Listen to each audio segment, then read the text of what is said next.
એક ગામ હતું, ત્યાં એક ખેડૂત રહેતો હતો. તેને 4 દીકરા હતા. તે કશું જ કામ ન કરે.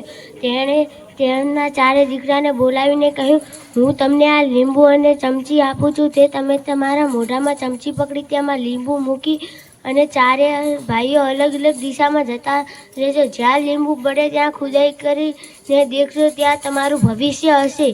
તે 4 ભાઈ નીકળ્યા. પહેલા ભાઈને, સૌથી મોટા ભાઈને ઉત્તરમાં ગયો.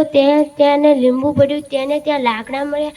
તેને લાકડાના ખાટલા બનાવીને વેચવાનું ચાલુ કર્યું. બીજા ભાઈ દક્ષિણ તરફ ગયો હતો તો તેને ત્યાં તાંબુ લોખંડ મળ્યું. તે લોખંડથી ઓજારો બનાવીને વેચવા લાગ્યા. ચોથા ભાઈને હોનું દળ્યું તો પણ તેણે તે હોનું વેચીને એનો ધંધો ચાલુ કર્યો. તો બીજા સૌથી નાના ભાઈને તેને ચાંદી મળ્યું પણ તેને સંતોષ ના થયો. તે આગળ મળ્યો. ત્યાં તેને 5 હીરા મળ્યા પણ તો એને સંતોષ ના થયો ને એણે વિચાર્યું કે અહીંયા 5 હીરા છે તો આગળ જતાં મને ખૂબ જ હીરા જળશે. તે આગળ ગયો.